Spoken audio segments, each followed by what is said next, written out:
The hull didn't just leak, it exploded. 2:30 a.m., mid-Atlantic.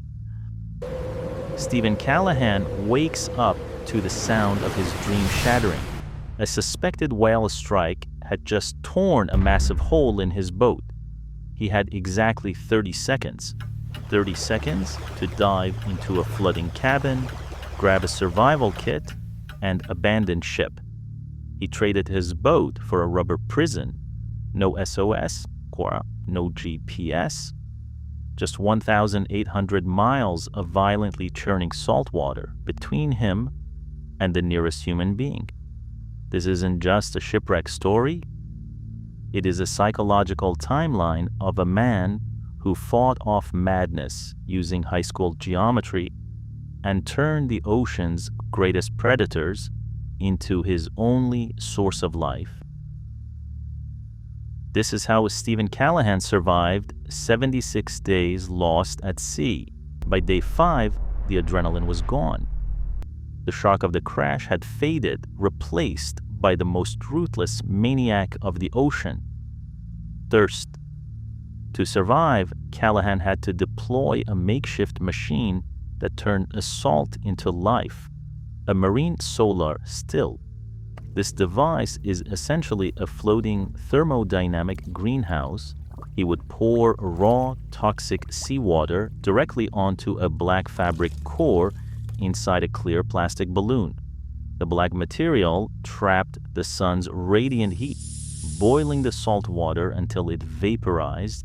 The pure vapor rose, leaving the heavy salt crystals and bacteria trapped in the cloth. The vapor hit the cold outer plastic, condensed, and slid down into a trough where Callahan drank it through a tube. But the ocean doesn't care about science. Heavy waves constantly flipped the stills upside down, ruining the fresh water with raw salt. The harsh UV rays melted the plastic, forcing Callahan to patch microscopic leaks with tape, string, and his own spit. With every patch of tape, the line between survival and the abyss grew thinner. He wasn't just fighting the ocean, he was fighting his own hands, shaking from exhaustion. But even with water, Callahan was still just a speck in a moving desert. He didn't just need to drink, he needed to move. He was drifting completely blind. No compass, no watch. If he drifted too far north or south, he would miss the Caribbean entirely. He needed his latitude. So he built a crude sextant from memory using pieces of a scrap wood. Every clear night, he lined up the bottom of the stick with the ocean horizon and looked up the vertical piece to find Polaris, the North Star.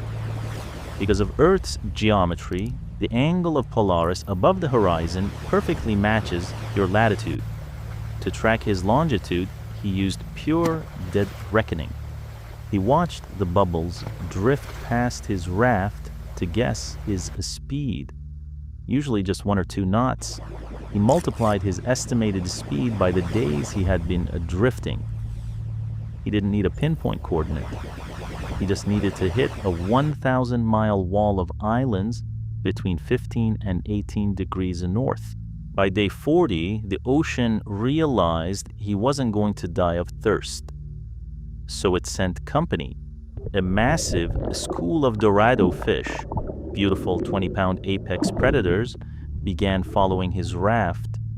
To a starving man, they were food. But in the mind-bending isolation of the Atlantic, they became something else. He recognized their scars. He spoke to them.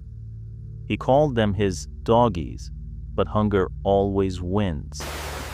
On day 43, while wrestling a Dorados, his makeshift spear gun snapped.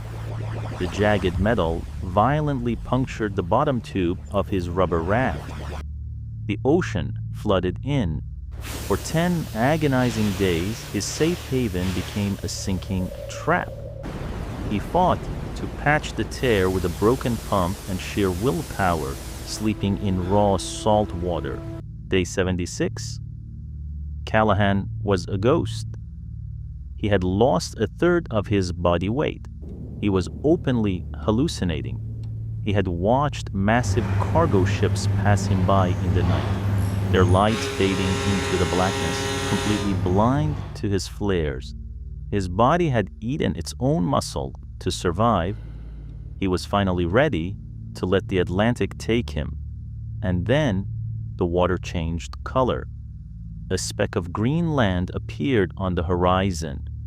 A group of fishermen off the coast of Marigalante spotted birds circling his raft.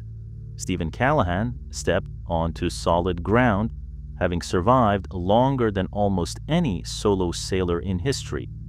He didn't just survive the Atlantic, he outlasted it.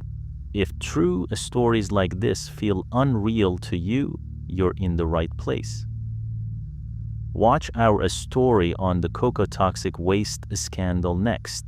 Subscribe to Past IRL. The next one is even stranger.